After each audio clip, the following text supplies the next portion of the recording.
All right, let's see. Sorry, I'm starting a little bit late. Late getting out of work, late getting out of a meeting, late having dinner.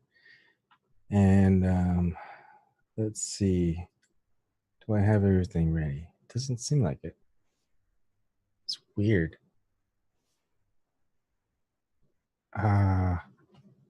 It's streaming. Am I blocked?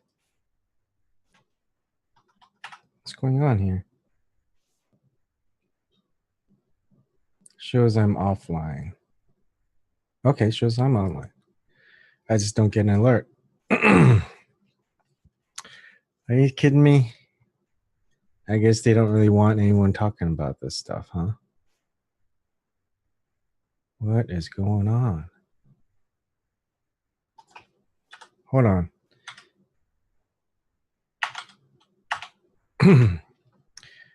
Why can't I see anything here? Is anyone out there? Did the word blow up or something? Okay. It looks like it's working. All right. Hey, Eric, how's it going? Yeah, it's weird. I didn't get any email updates. Hey, Jack, how's it going? I was listening to your video. Your live stream is good. I got busy and had to do other stuff, so I'll have to go back and watch it. Wow, I still didn't get an email. I guess I unsubscribed to myself by accident. That's interesting. Nope, I'm subscribed. Wow, look at that. That's just weird. Maybe it's in my spam. It's not in my spam. Ah, okay. Screw it. Looks like YouTube's acting funny again. Thank you for restreaming or retweeting. Thank you. I'm gonna have to do like thankful Thursday on a Wednesday or something, because I'll be back on a flight to Columbus, Nebraska on Thursday night right after work. So, and I'll be driving, so I don't think I'll be able to stream until after this Wednesday. Hi, Roseanne. How's it going? From Periscope. And so, but to make up for that, we've got a little bit tonight before James streams, if he streams. And then we've got 2 interviews tomorrow, one with the Political Avenger again. It'll be our second interview and group discussion, and that'll start at 9 p.m. Eastern time. And then we'll have LB the Realist on at 11 p.m. Eastern time. So we're going to have a back-to-back interview and discussions with 2 different great commentators and journalists. And I mean, right now, I don't know if anyone could just be one thing. Excuse me. Everyone's doing a little bit of everything these days because you have to. I mean, even journalists that live stream, they have to understand technology, at least the basics of it, to understand how to stream. So you're also a technician. I mean, basically, you gotta understand how to operate things these days. You're pretty much all in one, I guess. Yeah.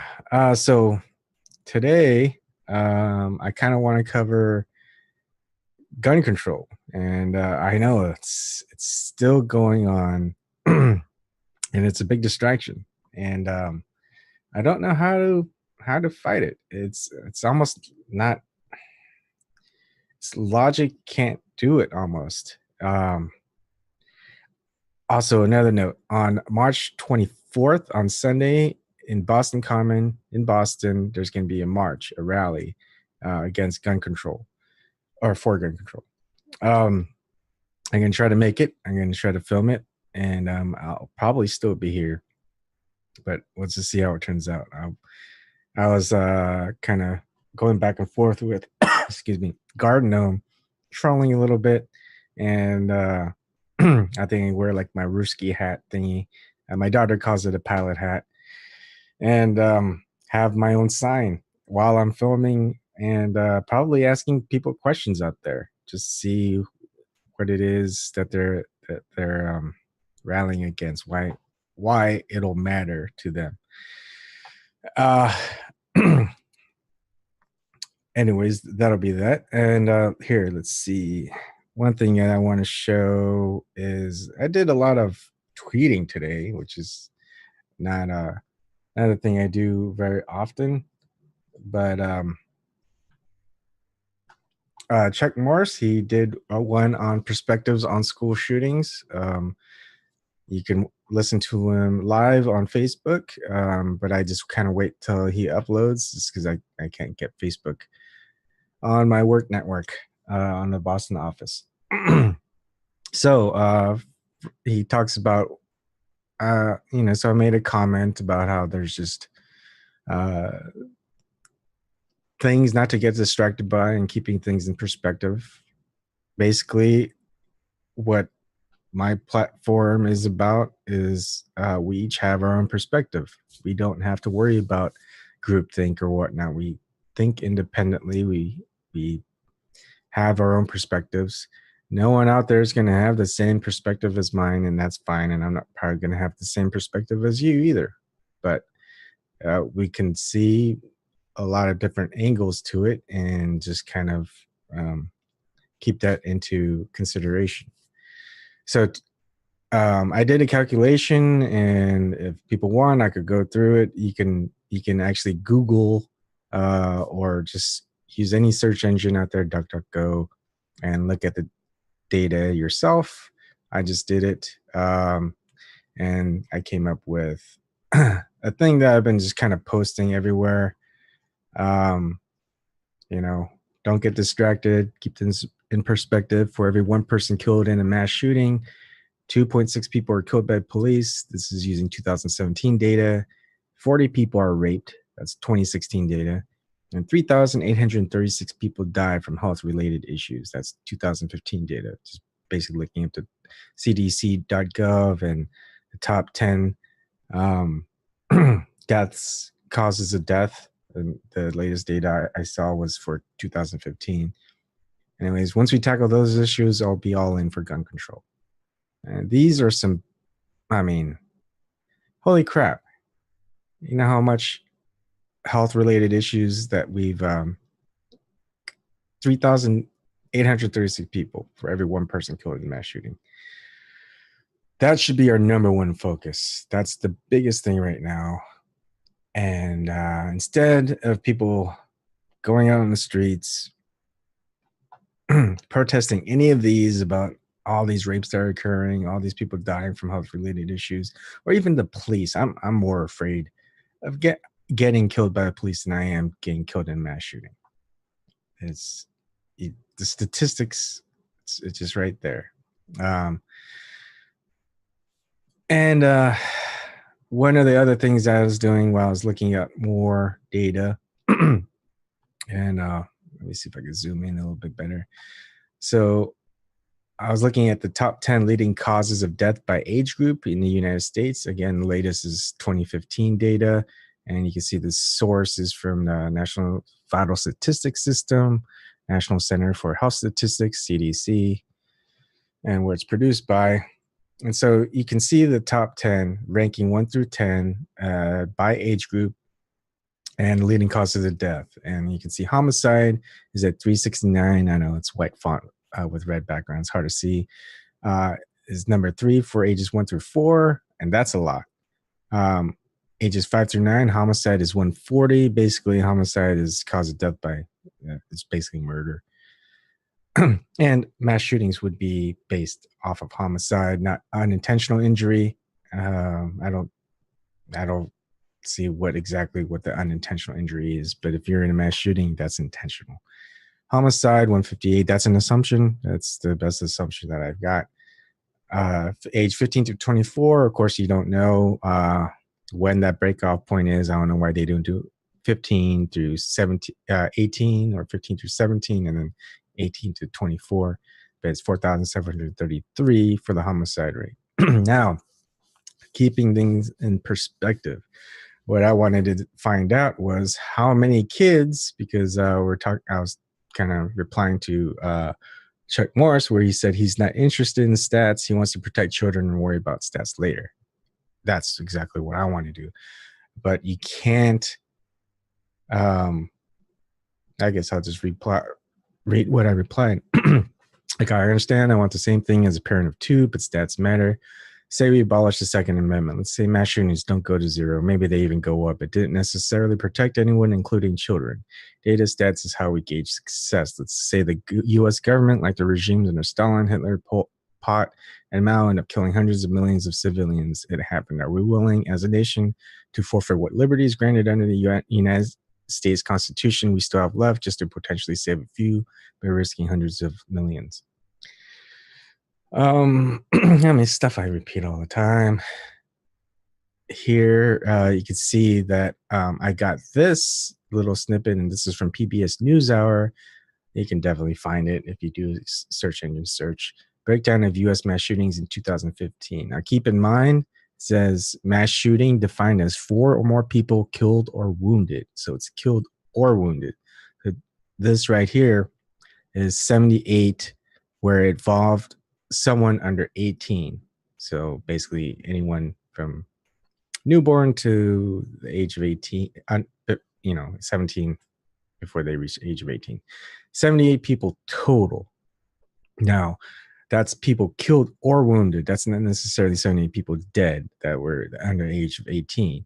And you can see here that there's a breakdown of homicides, none on negative. That's less than 1 years of age. So I did some math, if I could get to it. Here we go. So basically what I do is I get the age breakdown, age 15 to 24, 10 to 14, 5 to 9, 1 to 4. And there's the amount of homicides, which is 4,733 here, 158 for age 10 to 14, 140, 5 through 9, and 369 deaths for ages 1 through 4. It's a total of 5,400. And what I do is I just divide that number by the total, and I get a percentage. So this is a percentage breakdown of age groups where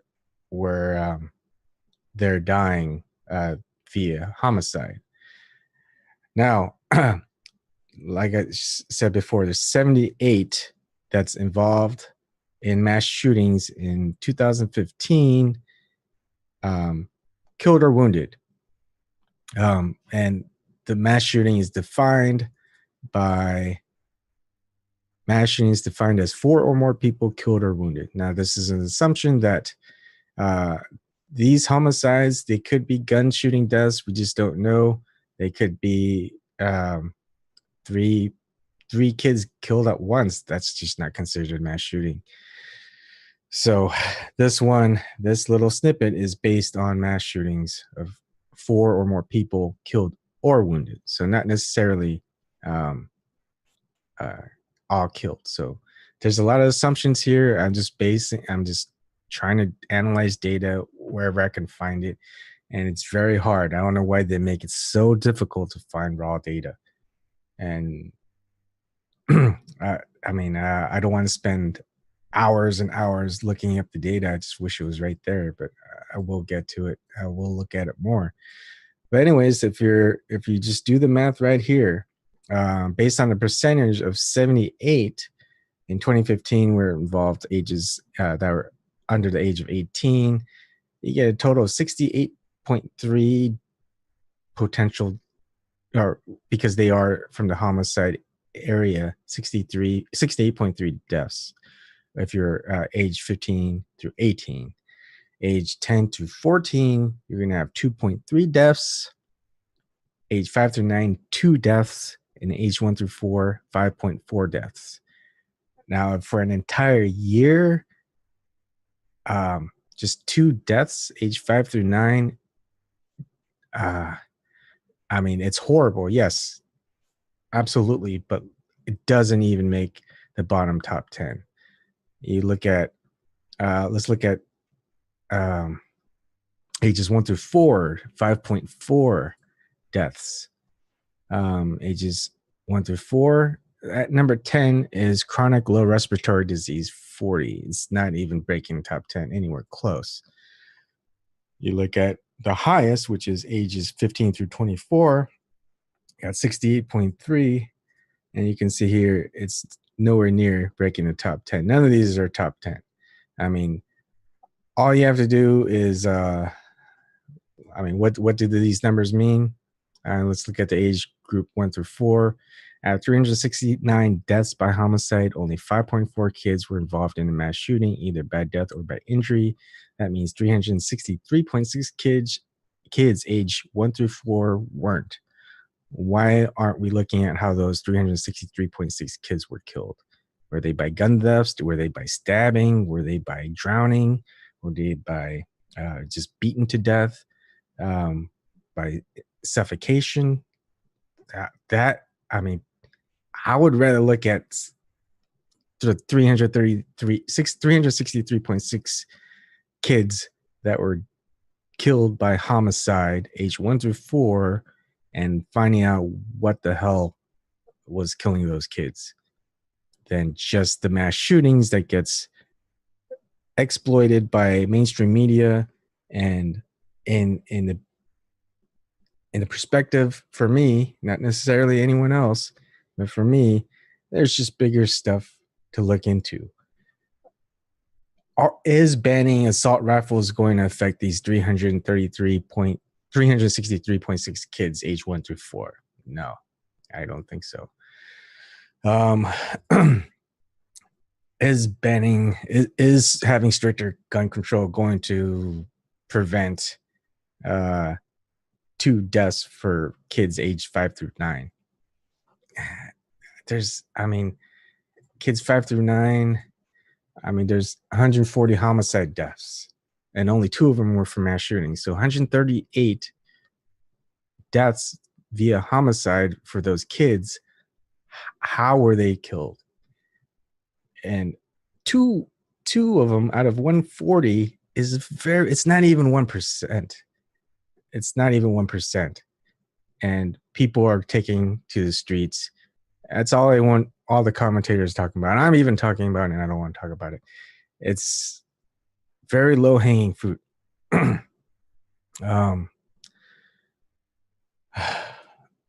It's,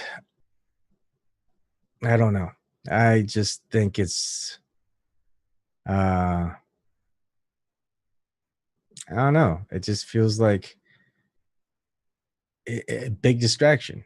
And this is why I like talking to political Avengers. She's got her eye on the ball. She has her conspiracy theorist stuff. I do too. But you know what? We're looking into it. Not many people look into conspiracy theory territory because they don't like the negative connotations that conspiracy theorists have, because it's been attacked, speared. Even if there is a conspiracy fact, mainstream media is just going to say you're a conspiracy nut. It doesn't matter. And who really cares to listen to what these mainstream media people say anyway? We all know that they're lying or pushing a narrative. So there you go.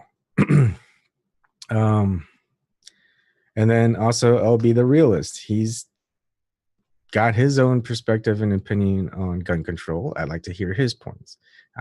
Everyone else that wants to talk about it, I like listening to it. I like hearing the perspective.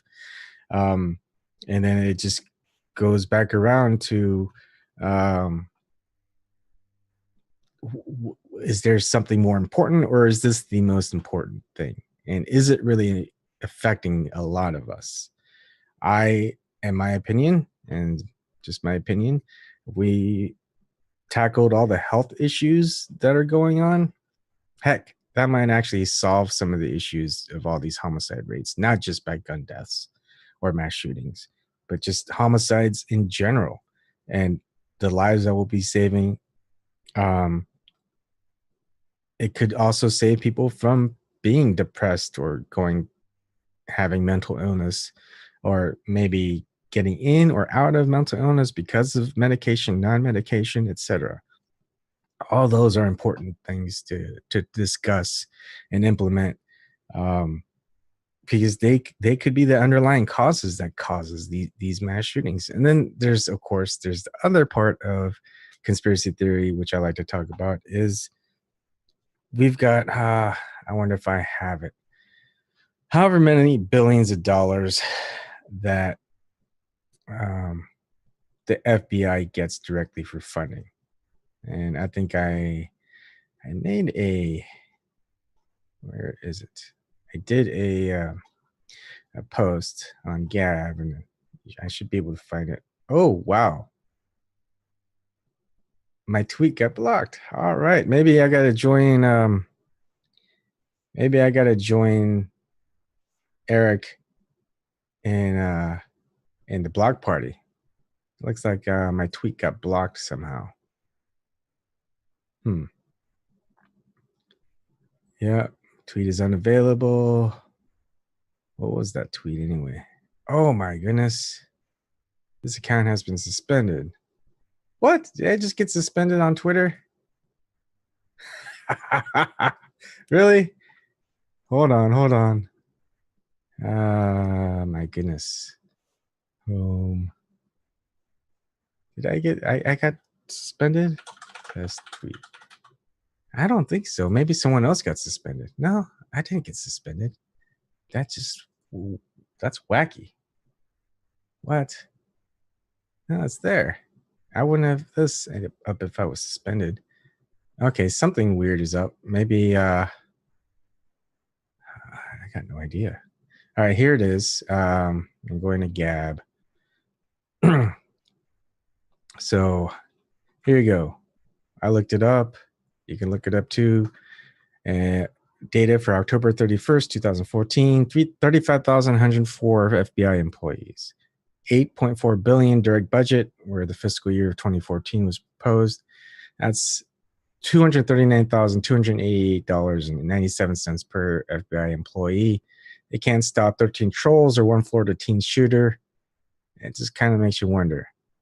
I mean, seriously, pay me that much. I'll bet you I can stop a troll or a Florida teen shooter, and there'd still be $8.3999 whatever billion left in the budget. I mean, that's just like I always say, they're either incompetent or complicit. And however way you look at it, we shouldn't be giving them more money or budget. We should be taking it down, saying, you know what, you guys aren't doing shit. Everyone else has accountability. Why can't you guys? You got one job, FBI. Come on. But you're not focusing on protecting anybody. I don't even want to go into that right now. Yeah, watch. I'll probably get smacked down somehow from the establishment one of these days. It won't be pretty. I don't know what else to say.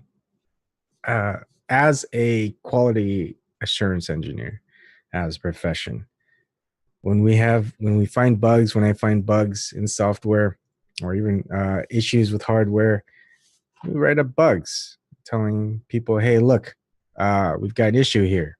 And then they say, all right, how big of an issue could it really be? Should we fix it? And so you have these very severe bugs, high priority bugs, and you have these low priority bugs, low severity bugs. It's basically how what do you call it? A product manager or project manager will say is, how many people would this actually affect? And if I said, oh, it'll affect maybe less than 1% of the people who use the product, they're going to be like, whatever, low priority, low severity. But in this gun control debate about mass shootings, it's that small, very little percent. And it's like, oh no, stop what you're doing. We got to fix this. We got to fix this now. It doesn't make sense. I mean, you've got the bigger bugs, bigger issues out there. Let's fix those, because that's what's more important. That's what affects the most people.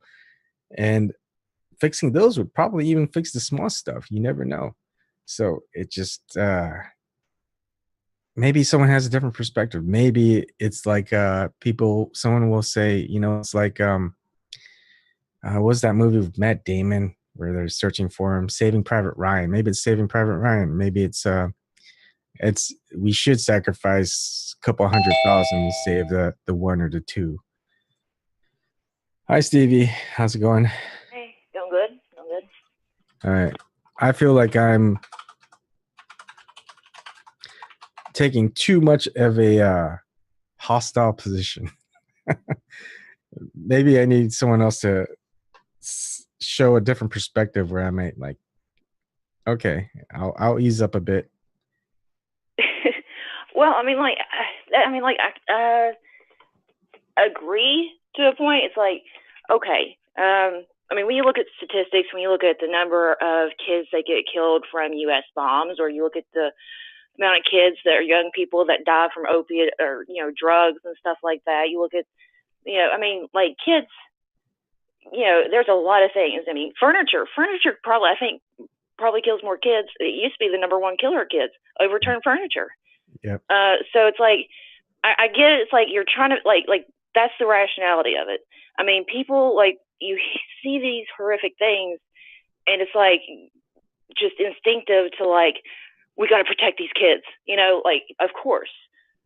But I think there's a better way, because guns, the focus on the guns is what bugs me. It's like it doesn't seem to make any sense. Now, there's small things we can do with that, but if you want to look at something that's going to save the most amount of lives, I would go with mental health care and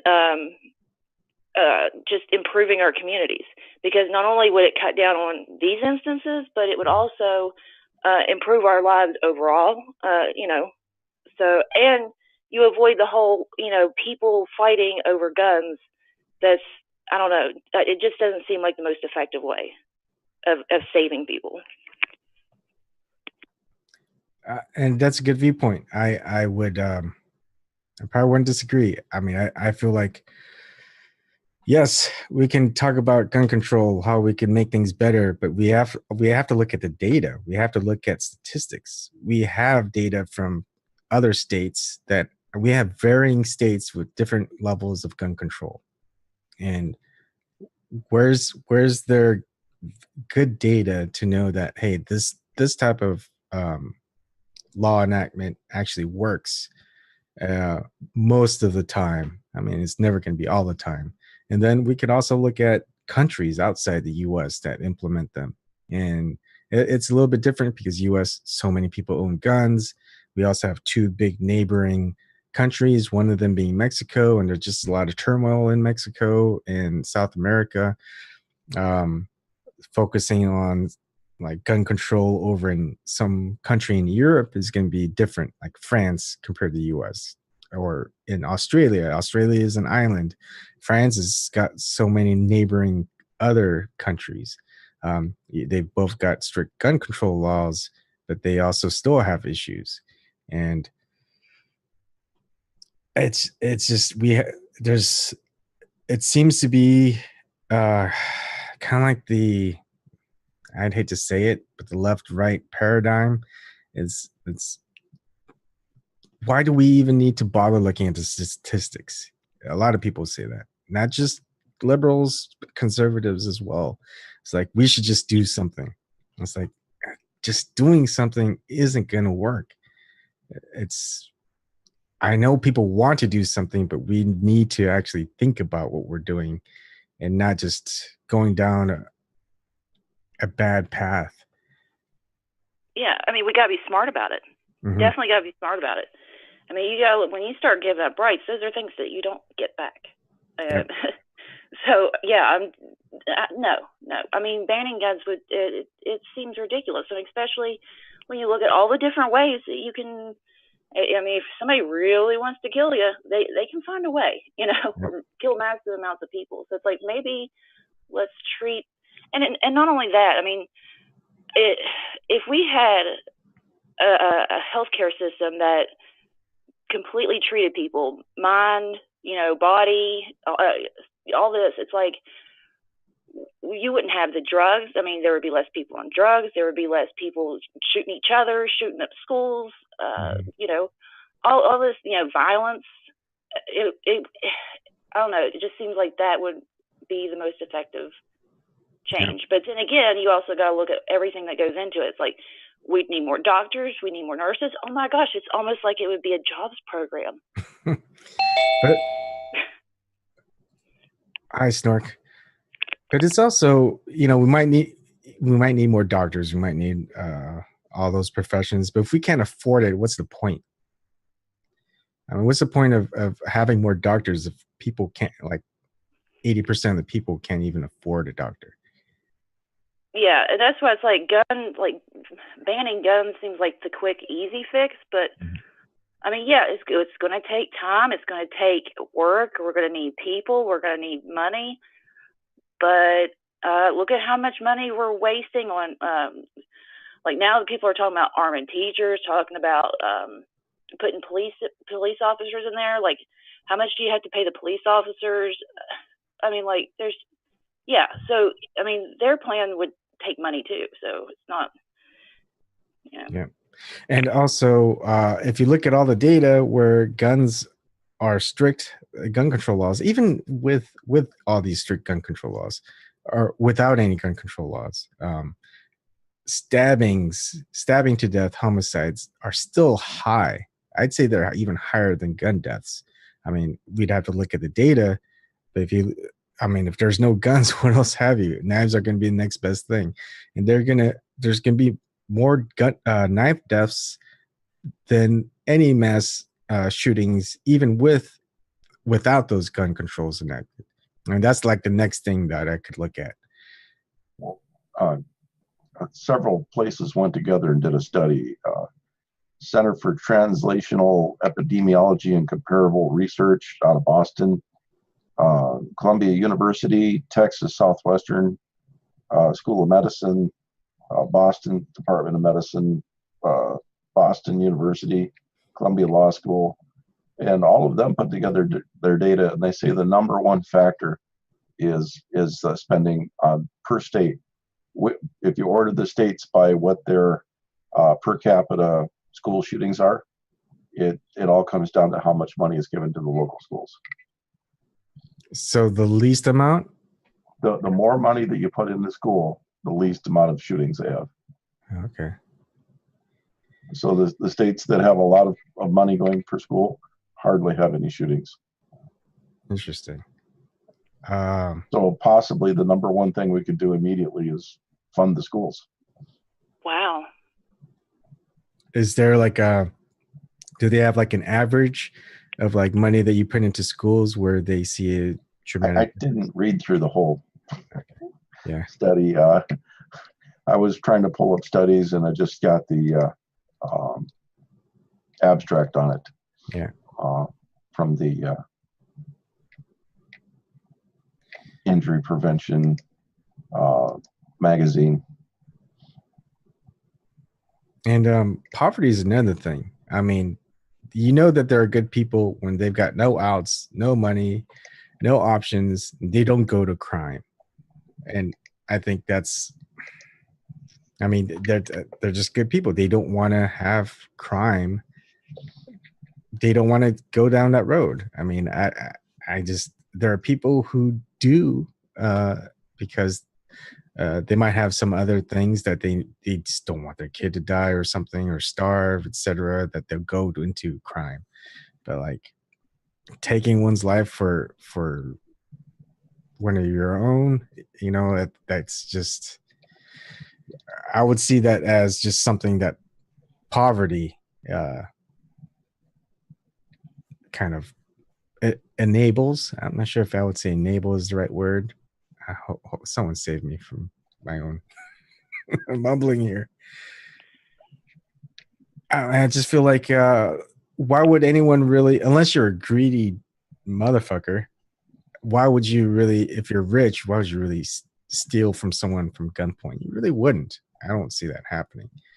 But someone who like wants money to feed their kids instead of seeing the kid just always saying they're hungry, and you can see that they're losing weight. I mean, there's motive right there to go ahead and steal, rob, even at gunpoint. But rich person's not going to do that. Well-off person's not going to do that. I mean, just because the consequences are just bigger. So poverty makes you have to do certain things in order to survive. And I don't think we need to have that happen, when, especially in the United States, where we're supposedly the richest country on earth, right? Yeah, and it's not one of those things. It's also, not only does it force you to do things that like you normally wouldn't do, but even if, you're working at a minimum wage job and, you're barely making ends meet, you don't have to rob anybody yet, but, you've got your bill collectors breathing down your neck. You're just scraping by. You can't go out. You can't have fun. You can't, like socialize with people because, most of the time that costs money. It's like all these different things, and it just keeps adding and adding and adding. And once you do that for so long, sometimes it's just one more thing, it's like one more thing, and that's enough just to, it'll just make you snap. I mean, people can only handle so much. Yeah. Hey, Kevin. Hey. All right. So what are your thoughts? Give me a few minutes. All right. Yeah. I've been there. You get so depressed, and it's, and like, you can't like not appear poor if you're poor, to socialize. It's like, I always said, hey, at least I've got my health, when I was a kid, because I did have my health. I didn't have any money. I had my health. That's the most you can say, or your mental facilities, but that's not going to, in my opinion, get the ladies. It's like, hey, look how strong I am. Look how witty I am. It's like, how'd you get here? Oh, I took the bus.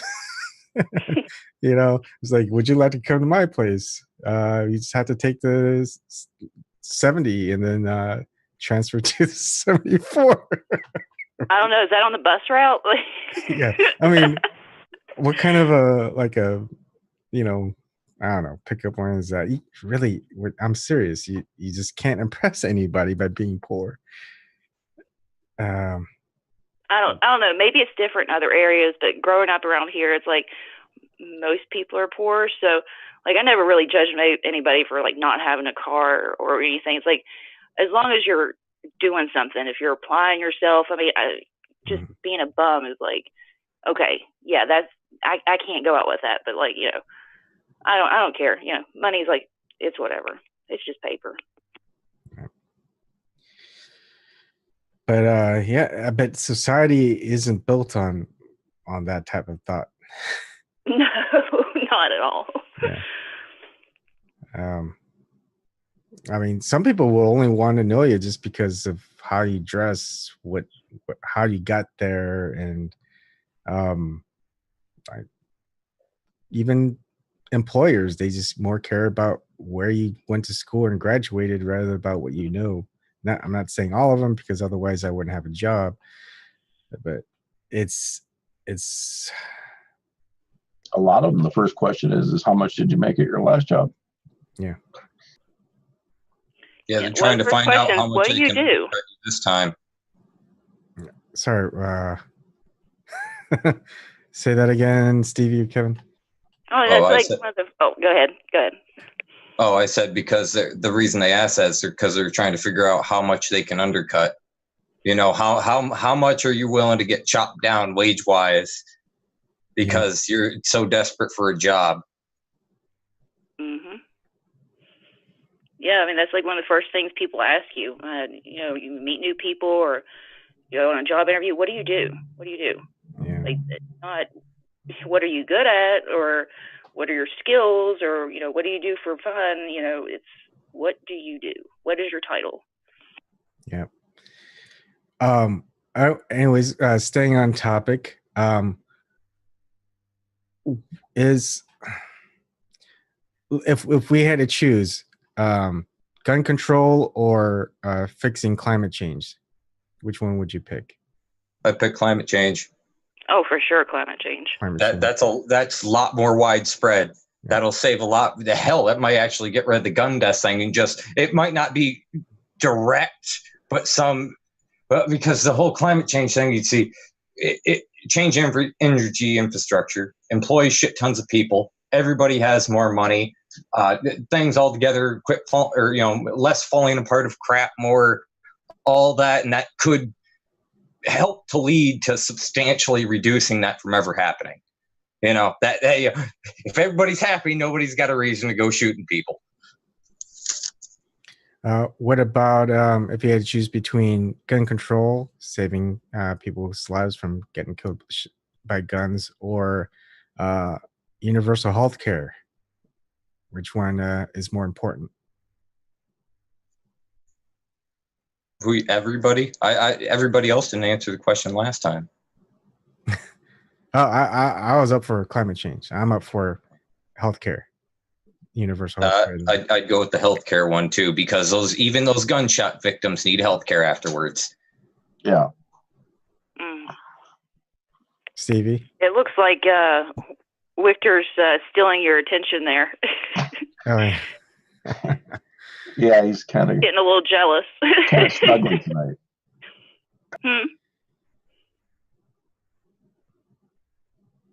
He wants to snuggle tonight. Yeah. He was staring up at the camera earlier. Yeah, all I have to do is just move, and he's got his head up against me. So, all right, here's one that's even that might be closer to the border. Policing reform or gun control reform? The police are doing a chunk of the killings. They're the ones. Yeah, that's kind of like obviously the police reform first, because that would directly lower the death rate. Oh yeah. Yeah, I think a lot of people are probably armed to protect themselves from the police now. Yeah. Come on, we got to have something where gun control is more important than some other type of thing. I mean, gun keep control, going. We'll hit something eventually. It's more important than Russiagate. I would agree with that. It's more important this. Same. I would agree with that. But that's Russiagate's way the fuck down there. Like, or no, Russiagate putting it forward as a legitimate thing, like not the side of it that kind. Well, there's two sides. There's the side where they're just bullshitting everybody, and then there's a side that says, "Here's the stuff. Look what they're saying is true," and they're full of crap. Yeah, and I think we need to be investigating Russia helping Hillary. Yeah, anyone helping Hillary. Oh, warning out for Kim.com if you're watching. Hillary's going to New Zealand on a book tour. You never know where she might be stopping by your house, so just be prepared. It is coincidental that they do have a large amount of death rates just in their proximity. Death rates and suicides. Yeah. I just, and also in an instance, Clinton Library, literally lake on fire. River on fire, fracking thing broke under the water, flames coming up through the water. Like they bubbled up to the surface and got ignited or somehow. But apparently, yeah, it's like, come on. I don't know how anybody can spin, maybe the Clinton healthcare thing, but anybody can spin anything she's done as a bonus to anybody besides herself for really, really rich people. Or the flight last month where just days after they identified connection to some Russians to Hillary, their plane went down in Moscow. Yeah. Oh. Yeah, and see, just one time it's a coincidence, but this is a fucking pattern. Like weird shit keeps happening like this around them. I think it was Stevie that told me about that airplane going down, and one of the people that was on the plane was here, let me see if I can see it. someone on Reddit posted. They had a passenger list, and here we go. Let me share it. So you can see the passenger list. One name stands out, Sergei Pachenko, and so I guess that's QAnon probably. Hence, Russian plane crash was dossier and Iranian one hit. The passenger manifest explosive. We got reality winner of the Arkansas of the Month award. CFO for Russian nuclear giant Rosatom. I'm not sure if I'm saying that right. And I'm not even trying to say that name. So that's something that Kelly brought to my attention. See, this is what's so great about having so many different people just collaborate on just news.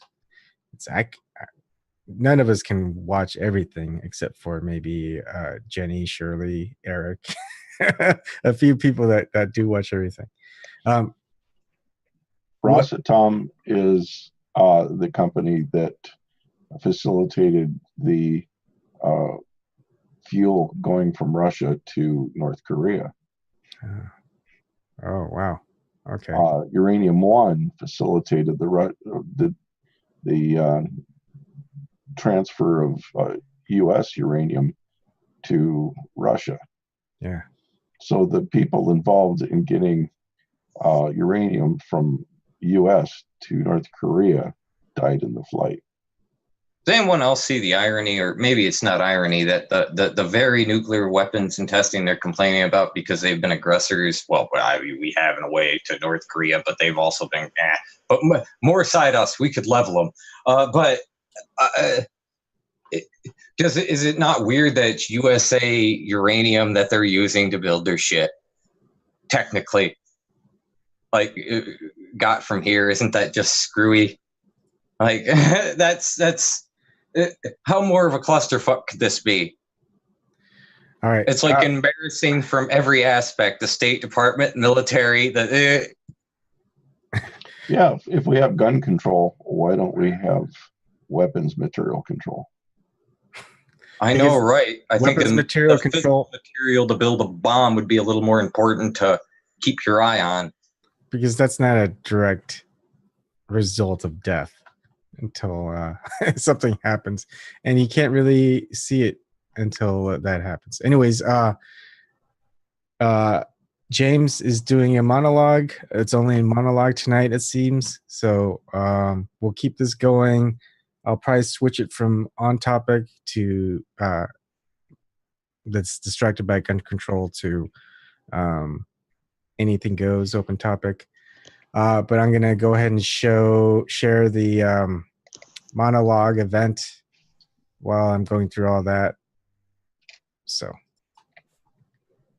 And by the way, I'm on board with you guys. Created by employees, which I know were that. somewhat slaves, written and created by the 1%. And a lot of people think, and I agree with it, was a way to control people. And it's still the greatest. A lady, this wonderful teacher at Orange Coast College in California, I had a marketing class. She goes, the greatest marketing campaign to this day that's ever ran, ever in the history of life, and this is the topic I'm kind of getting to, is the Bible and religion. And now there's over 2,000 religions, and there are a lot of people out there that are controlled by religions. They're not only controlled by religions, but they're controlled by publications. They're controlled by media sources. They're controlled by what they're reading, what they're viewing, what they're listening to, and it's all around us now. There's just no getting around, there's no getting around these things. There's just no getting around it. We have a plethora of sources to gain information. As the Bible says, do not eat from the tree of knowledge. And I believe that, in a sense, kind of ironic now that we actually have the tree of knowledge, which is the internet. And you can find some wonderful things. And then you can find